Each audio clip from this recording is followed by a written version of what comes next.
इसका जनसलाब जो देख करके मैं आया हूं, भारतीय जनता पार्टी के नेता कार्यकर्ता अदृश्य हो जाएंगे, भूमिगत हो जाएंगे, वो दिखाई नहीं देंगे।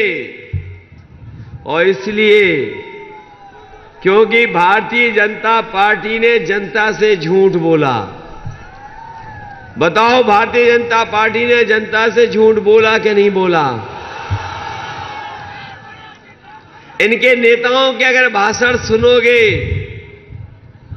तो आप देखोगे जो छोटे नेता हैं वो छोटा झूठ बोल रहे हैं, जो बड़े नेता हैं वो बड़ा झूठ बोल रहे हैं, और जो सबसे बड़े नेता हैं वो सबसे बड़ा सफेद झूठ बोल रहे हैं।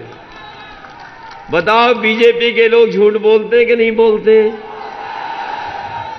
हमारे किसान भाइयों को याद होगा कि इन्होंने कहा था कि भारतीय जनता पार्टी की सरकार बन जाएगी तो किसानों की आय दोगुनी हो जाएगी। बताओ हमारे किसान भाइयों, आपने फसल पैदा की, मेहनत की, पानी लगाया, सब इंतजाम किया, बताओ किसी फसल को आपकी कीमत मिल गई हो तो बता दो, क्या आपकी आय दोगुनी हो गई? और जब हिसाब किताब लगाओगे तो इन बीजेपी की सरकार में सबकी कमाई आधी हो गई और महंगाई दोगुनी हो गई, तो बताओ खुशहाली कैसे आएगी?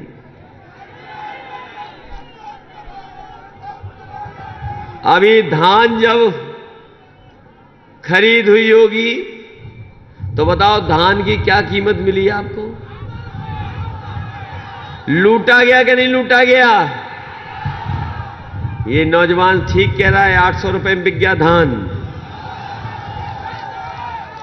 बताओ उसकी कीमत क्या है जो सरकारी होनी चाहिए? 1800। बताइए, ये कीमत होनी चाहिए। बताओ लूट हो गई कि नहीं लूट हो गई?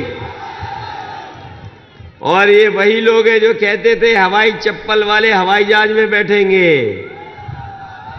और जब से डीजल पेट्रोल महंगा हुआ है हमारे गरीब की गाड़ी नहीं चल पा रही है, नौजवान की मोटरसाइकिल नहीं चल पा रही। बताओ डीजल पेट्रोल महंगा हो गया कि नहीं हो गया? और इनकी सरकार आ गई तो याद रखना, ये पेट्रोल 200 रुपए में बिकवाएंगे, 200 रुपए में। खाद मिली थी कि नहीं मिली थी? हमारे किसानों को जब खाद की जरूरत थी ये खाद नहीं दे पाए, डीएपी नहीं दे पाए, और जब हमारे किसानों को मिल गई खाद और बोरी को जब देखा तो बताओ 5 किलो की चोरी हो गई कि नहीं हो गई? और हमारे बाबा मुख्यमंत्री कह रहे हैं कि गर्मी निकाल देंगे।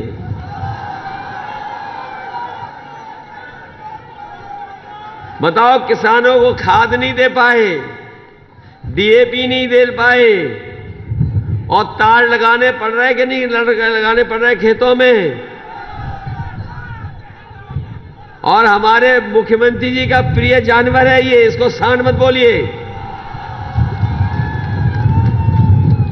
बताओ सांड टक्कर मार रहा है कि नहीं मार रहा है? और नुकसान हुआ किसानों का नहीं हुआ? और हमारे मुख्यमंत्री जी, बाबा मुख्यमंत्री कह रहे हैं कि गर्मी निकाल देंगे। सुना होगा आपने, कहा कि गर्मी निकाल देंगे। इस बार देखना, जब शराबस्ती के लोग वोट डालेंगे तो गर्मी निकालने वालों की भाप निकल जाएगी, भाप।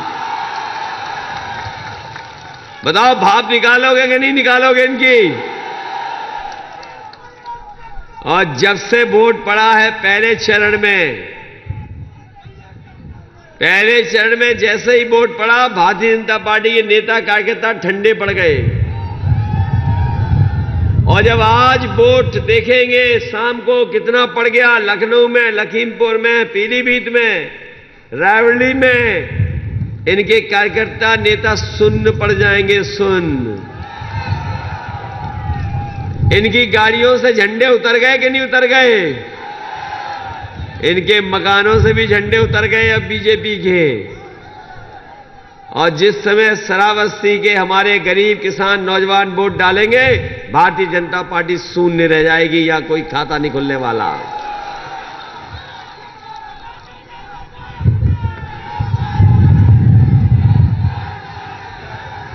इसलिए जिताओगे कि नहीं जिताओगे? हमारे तमाम किसान भाई हैं, इन्होंने वो समय भी देखा जिस समय लॉकडाउन लगा था। बहुत सारे हमारे मजदूर भाई जो दूर काम करते थे, मुंबई में, महाराष्ट्र में, गुजरात में, पंजाब में, हरियाणा में, हमारे मजदूर भाइयों की कोई मदद नहीं की। और उन मजदूर भाइयों को लॉकडाउन में पैदल पैदल चल के आना पड़ा। उनके पास जो भी सामान था, जो भी उनके घर में सामान था, बैग में भर करके, सूटकेस में भर करके अपने साथ लेकर के चले आए। जो बच्चे चल सकते थे वो चलते थे, रुक जाते थे, चलते थे, फिर रुक जाते थे। और जो छोटे बच्चे थे उनको मां बाप अपनी गोदी में लेकर के, कंधे में बैठा करके, सोचो मुंबई से, गुजरात से और पंजाब से चल करके आए थे। याद है कि नहीं याद है? और इन्होंने किसी की मदद नहीं की। बहुत सारे हमारे मजदूर भाई जो घर नहीं पहुंच पाए, उनकी जान चली गई। अगर किसी ने मदद की थी उन मजदूर भाइयों की, तो समाजवादी पार्टी ने 1-1 लाख रुपए देकर के उनकी मदद की थी। ये जो कह रहे हैं हमारे बीजेपी के वाले कि हम घोर परिवारवादी हैं, ये जो बीजेपी वाले कहते हैं कि हम लोग घोर परिवारवादी हैं, आपने अखबार में पढ़ा होगा, आपके बगल में बहराइच एक परिवार नेपाल से चला था, लेकिन जैसे ही नेपाल में लॉकडाउन लगा वो वापस नहीं जा पाए। उन्होंने आगे बढ़ गए, उन्हें देखा शायद अपने देश वापस आ जाएंगे, यहां भी लॉकडाउन लग गया, यहां से भारत नहीं आ पाए। वो गर्भवती मां थी, उसके बेटा पैदा हो गया बॉर्डर पे। घर परिवार के लोगों ने उसका नाम लॉकडाउन रख दिया। ये बहराइच में है, पता कर लेना। जिस समय मैंने अखबार में पढ़ा कि एक बेटे का नाम लॉकडाउन रख दिया, लॉकडाउन के समय पर वो नेपाल से भारत आना चाहता था लेकिन परिवार नहीं पहुंच पाया। उसके बाद अगर किसी ने मदद की थी उस परिवार की, तो समाजवादी पार्टी ने उस लॉकडाउन बेटे को 1 लाख रुपए भिजवा करके मदद की थी। याद है उस समय की तस्वीरें, सूटकेस में बैठा करके एक मां अपने बेटे को ले जा रही थी। एक गर्भवती मां जो महाराष्ट्र से चल करके आई थी ललितपुर तक, उसके बेटी पैदा हो गई। 3 घंटे उसने इंतजार किया, कोई मदद सरकार ने नहीं की। बाद में अपनी नई बेटी को लेकर के वो पैदल पैदल अपने गांव पहुंच गई। सोचो, कोई मदद नहीं की। अगर समाजवादी सरकार होती तो उस गर्भवती मां जिसके बेटी पैदा हुई थी, अगर हमें जिलाधिकारी की गाड़ी छीन करके भी उस मां को घर भेजना पड़ता, तो समाजवादी लोग भेज करके उस मां का सम्मान बढ़ाते। कोई मदद नहीं की उस परिवार की भी। जो बेटी पैदा हुई लॉकडाउन में, जिसकी मां चल करके आई महाराष्ट्र से, कोई मदद नहीं की। अगर किसी ने मदद की तो हम समाजवादियों ने उस परिवार की भी 1 लाख रुपए देकर के मदद करने का काम उस बेटी को किया। वो दलित बेटी थी जो ललितपुर में पैदा हुई। ये बेटा पिछड़ा था। ये जो बॉर्डर पे पैदा हुआ जिसका नाम लॉकडाउन है। और हम तो अपने पत्रकार साथियों से कहेंगे, ये दोनों खबरों का पता कर लेना, समाजवादी लोगों ने मदद की थी कि नहीं की थी। इसलिए हम कहना चाहते हैं कि हम सब लोग परिवार वाले लोग हैं। परिवार वाले लोग ही परिवार वाले लोगों का दुख दर्द समझ सकते हैं। जिनके पास परिवार नहीं है वो परिवार वालों का दुख नहीं समझ सकते। जिसके परिवार में अगर एक बेटा बेरोजगार है तो बताओ उसके परिवार में दुख और परेशानी होती है कि नहीं होती है? अगर एक बेटी शादी को है, महंगाई है, शादी करनी है, तो बताओ भाई से लेकर के पूरा परिवार इंतजाम में लगता है कि नहीं लगता है? तो ये परिवार, जिनके परिवार नहीं है, वो परिवार वालों की जिम्मेदारी को नहीं समझ सकते। जिनके परिवार नहीं है, वो परिवार वालों का क्या दायित्व होता है वो नहीं समझ सकते हैं। इसलिए भारतीय जनता पार्टी को इस चुनाव में हराइए। ये भारतीय जनता पार्टी के वो लोग हैं जो हमारे गरीबों के परिवार के लोगों का दुख दर्द नहीं समझ सकते। बताओ हराओगे कि नहीं हराओगे? इधर बाबा मुख्यमंत्री का आपने सुना होगा, वो हमारे लिए कह रहे हैं कि हम 12 बजे सो के उठते हैं। ये सुना है कि नहीं सुना है श्रावस्ती के लोगों ने? अरे बड़े जागरूक लोग हो।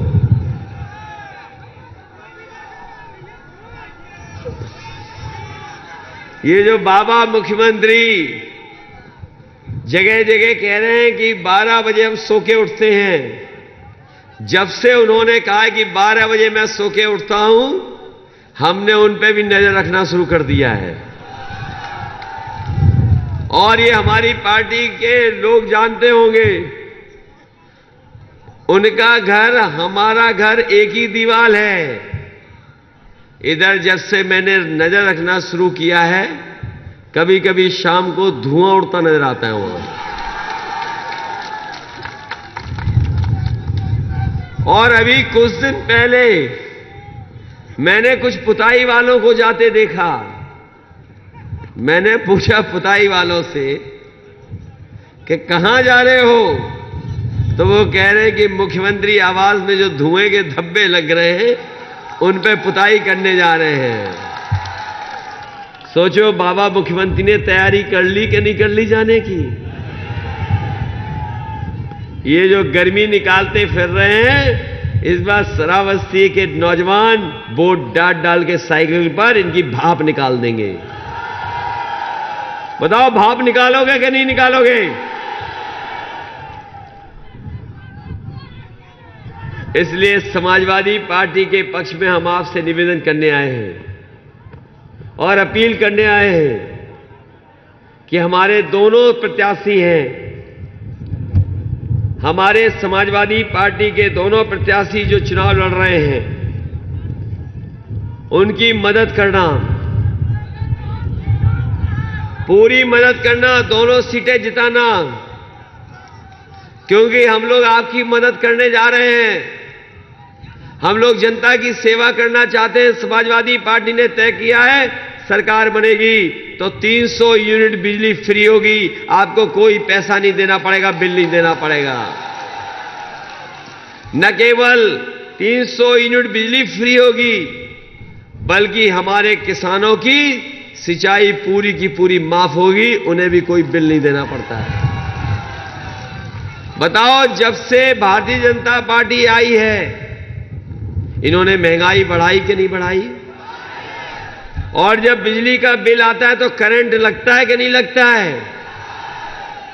इसीलिए 300 यूनिट फ्री बिजली और किसानों की सिंचाई पूरी माफ, उन्हें एक भी पैसा नहीं देना पड़ेगा।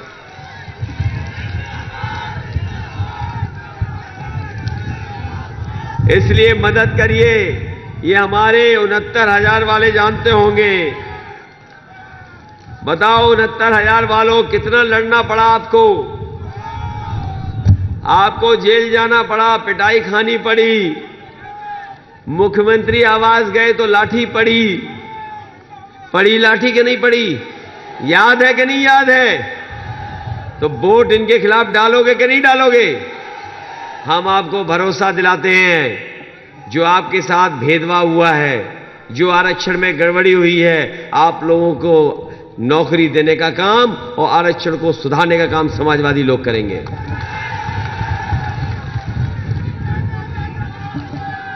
ये हमारे बीएड टेट वाले लोग भी होंगे, बीएड टेट वाले, इनको भी बहुत दिनों से इंतजार करना पड़ रहा है। इनकी नौकरी नहीं दी सरकार ने। समाजवादी सरकार बनेगी तो बीएड टेट वालों को भी समायोजित करने का काम समाजवादी सरकार में होगा। बहुत से शिक्षा मित्र हैं जिनकी जान चली गई, समाजवादी सरकार थी तो मदद की थी, इनका भी रास्ता निकाल करके इनको नौकरी देने का काम भी समाजवादी सरकार में होगा। जो लोग कह रहे थे गर्मी निकालने की बात, हम उन्हें कहना चाहते हैं, पिछले कई वर्षों से फौज में भर्ती नहीं हुई है। हमें फौज की भर्ती निकालना पड़े, पुलिस की भर्ती निकालना पड़े, अपने नौजवानों को नौकरी देने का काम समाजवादी सरकार में होगा। इसके साथ साथ 11 लाख पद खाली हैं सरकार के, 11 लाख, उन पदों को भरने का काम भी समाजवादी सरकार में होगा, जिससे नौजवानों को नौकरी मिल जाए। इधर हमारे किसानों को एमएसपी नहीं मिल पा रही है। ये 3 काले कानून के लिए हमारे किसानों ने आंदोलन किया, लड़ाई लड़ी, दिल्ली में जाकर के बैठ गए। गर्मी आई, सर्दी आई, बरसात आई, लेकिन हमारा किसान पीछे नहीं हटा। अंतोगतवा सरकार को पीछे हटना पड़ा। तीनों काले कानून वापस लेने पड़ गए। और ये ऐसे 3 काले कानून थे कि हमारा किसान अपनी ही जमीन पर मजदूर बन जाता, अपनी जमीन उसको दूसरे को देनी पड़ जाती। वो अगर अपने आने वाली पीढ़ी को जमीन देता तो नहीं दे पाता। ये काले कानून ऐसे आए थे, लेकिन हमारे किसान पीछे नहीं हटे। 700 से ज्यादा किसानों की जान चली गई, लेकिन किसान झुका नहीं। अंततः सरकार को झुकना पड़ा और काले कानून वापस हो गए वापस कि नहीं हो गए। इधर बीजेपी वाले बहुत एबीसीडी पढ़ रहे हैं। इनके नेताओं को देखोगे तो एबीसीडी पढ़ रहे हैं। ए फॉर ये, बी फॉर ये, एन फॉर ये, एस फॉर ये। हमने भी कहा ये अंग्रेजी छोड़ो, हिंदी में इनको बता दें। हमने कहा कि काका गए हैं तो बाबा भी जाएंगे, कोई रोक नहीं सकता। और काका का मतलब है काले कानून। तो अगर काले कानून चले गए, काका चले गए, तो बाबा भी जाएंगे, कोई रोक नहीं सकता है। और हमारे बाबा जी ने तो पहले ही 11 तारीख की टिकट बुक कर ली है लखनऊ से गोरखपुर की। इसलिए किसान भाइयों, प्रत्येक फसल के लिए एमएसपी देने का काम समाजवादी सरकार में होगा। गन्ने का भी भुगतान 15 दिन में होगा। हमारे किसानों का ब्याज मुक्त होगा, लोन देने का काम समाजवादी सरकार में होगा। इसी तरह महिला शिक्षकों के उनके गृह जनपद में पोस्टिंग होगी। बस में चलने के लिए छात्राओं को एक भी पैसा नहीं देना पड़ेगा, छात्राएं फ्री चलेंगी। जो 12वां पास करेंगी बेटियां, हमारी बहनें, उनको 36,000 रुपया महीना साल में देने का काम समाजवादी सरकार में होगा। लड़कियों की पढ़ाई केजी से पीजी तक फ्री, कोई भी पैसा नहीं देना पड़ेगा। जो हमारी गरीब माताएं हैं,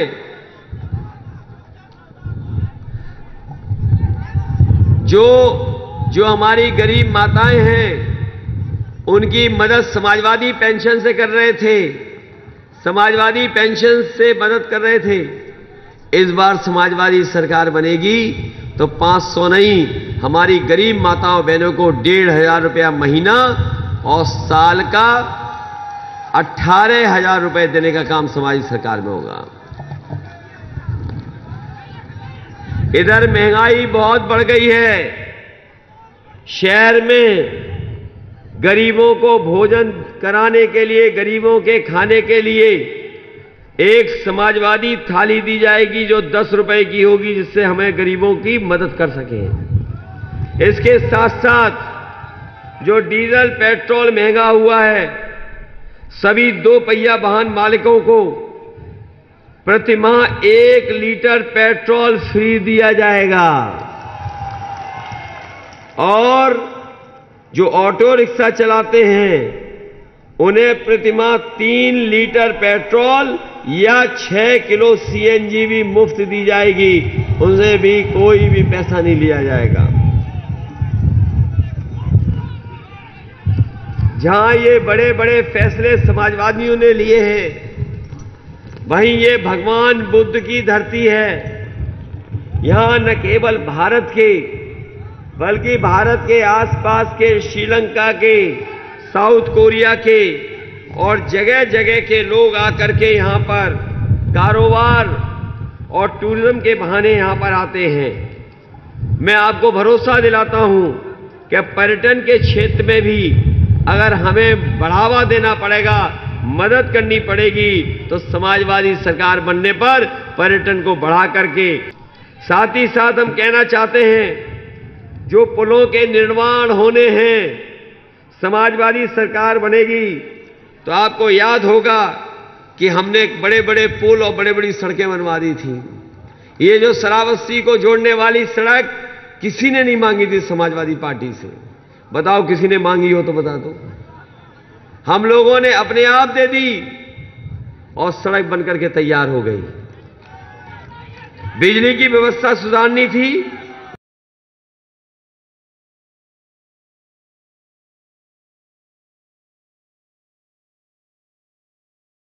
उसके लिए भी सब स्टेशन बनाए गए थे। अगर हमें ककरा घाट का निर्माण कराना पड़ेगा,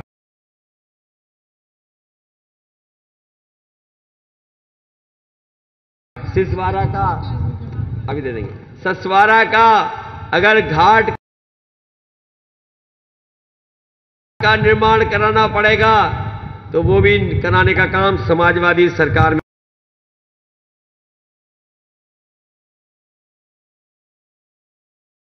होगा।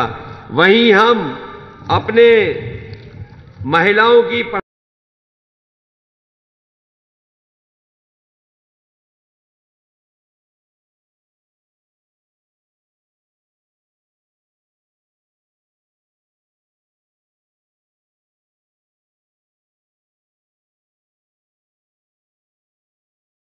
पढ़ाई के लिए अगर डिग्री कॉलेज बना करके देना पड़ेगा तो डिग्री कॉलेज भी बना देंगे।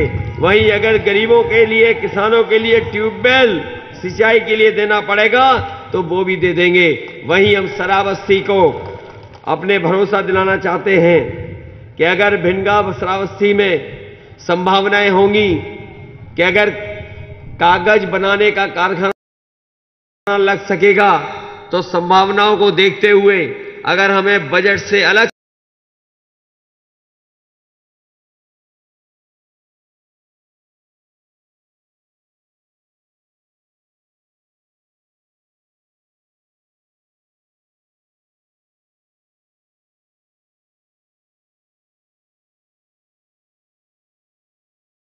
से इंतजाम करना पड़ेगा, जिससे कि हमारे लोकल स्तर पे ही नौकरी रोजगार मिल जाए तो पेपर मिल बनाने का भी काम करेंगे।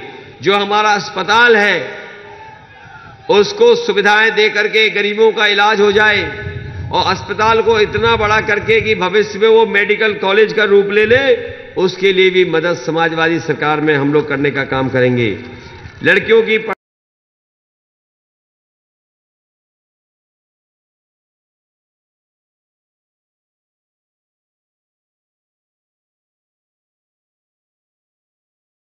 पढ़ाई हो उसके लिए इंतजाम करेंगे, जिससे कि अगर इंटर कॉलेज भी बनाना पड़ेगा तो बेटियों की पढ़ाई के लिए इंटर कॉलेज बना करके उनको अच्छी सुविधा दे करके अच्छी पढ़ाई कराने का काम भी समाज सरकार में होगा।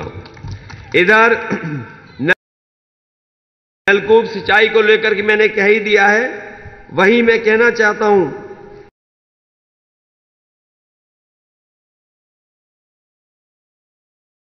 कि सैलानी शाह मजार से लेकर के और हमारे हेमपुर को पर्यटक स्थल भी अगर बनाना पड़ेगा तो समाजवादी सरकार में पर्यटन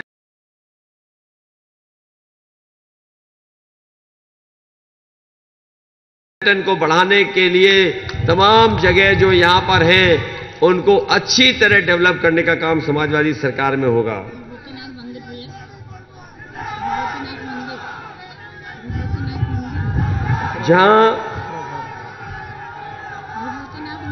जहां हमारे लोग कई बार आध्यात्म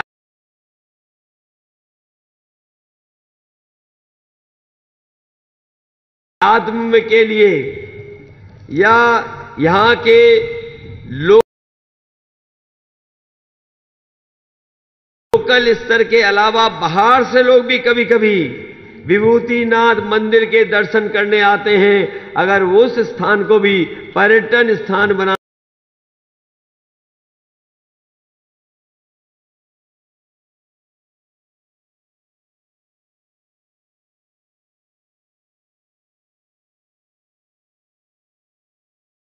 पड़ेगा तो समाजवादी सरकार में बजट दे करके पर्यटन स्थल बनाने का काम करेंगे। बहुत सारे काम हैं जो हम लोग करेंगे, बहुत सारे फैसले हैं जो समाजवादी सरकार ने बनने पर हम लोग लेंगे। वहीं हमारे कर्मचारी जानते होंगे कि बहुत दिनों से उनकी मांग थी कि पुरानी पेंशन बहाल की जाए।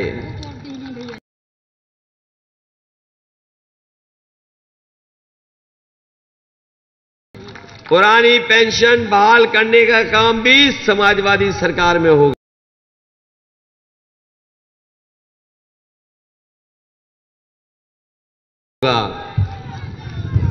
इसलिए श्रावस्ती के साथियों,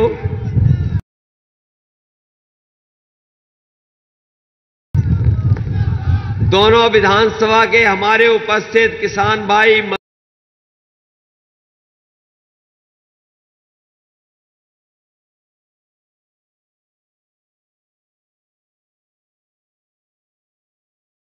मजदूर, नौजवान, माताएं, बहनें इस चुनाव में हमारी मदद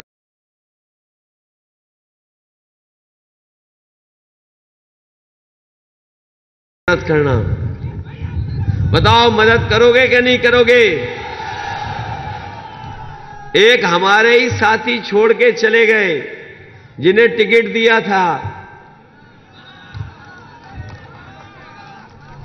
जो एक हमारे ही साथी थे जिन्हें टिकट दे दिया था, लेकिन वो हमें छोड़कर कहीं और चले गए हैं। बताओ गुमराह तो नहीं होगे? आपको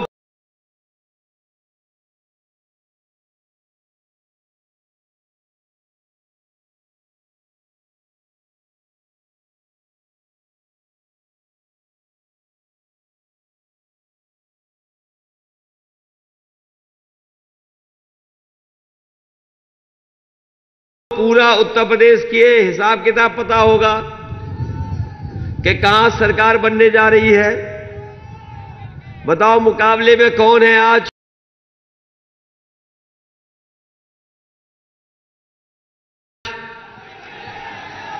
बताओ समाजवादी पार्टी और साइकिल मुकाबले में है क्या?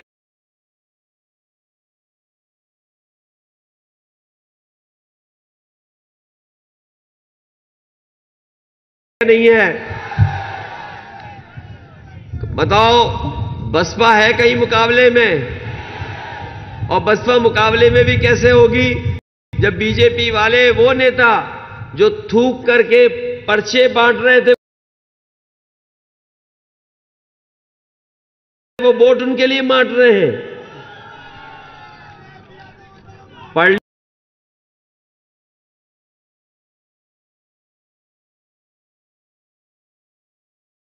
लिया कि नहीं पढ़ लिया? सुन लिया कि नहीं सुन लिया? और बताओ कांग्रेस